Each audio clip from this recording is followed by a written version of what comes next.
நாடளாவிய ரீதியில் எதிர்வரும் 6ஆம் தேதி உள்ளூராட்சி மன்ற தேர்தல் நடைபெறவுள்ள நிலையில் மக்கள் வாக்களிப்பில் ஆர்வம் காட்டாத நிலை காணப்படுகின்றது.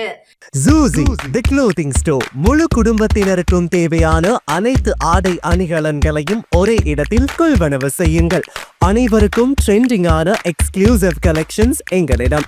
கொட்டஹென, ஹேட்டன் மற்றும் வில்லபத்தை புதிய கிளையில். சந்தோஷமான தருணங்களை ஜூசியுடன் கொண்டாடுங்கள்.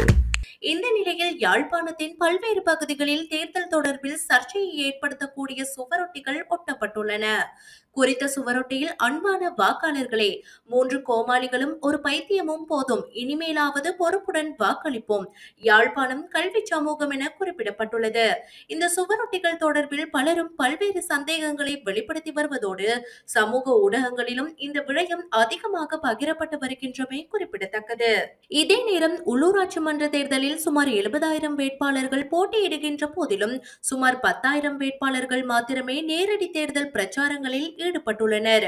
கடந்த தேர்தல்களுடன் ஒப்பிடுகையில் இந்த தேர்தலில் மக்கள் மற்றும் வேட்பாளர்களின் ஆர்வம் குறைவடைந்துள்ளதோடு பிரச்சாரங்களும் மந்தகதியிலேயே இடம்பெறுவதாக ஜனநாயக சீர்திருத்தங்கள் மற்றும் தேர்தல் ஆய்வுகள் நிறுவனத்தின் நிர்வாக பணிப்பாளர் மஞ்சுள கஜநாயக்க தெரிவித்தார்.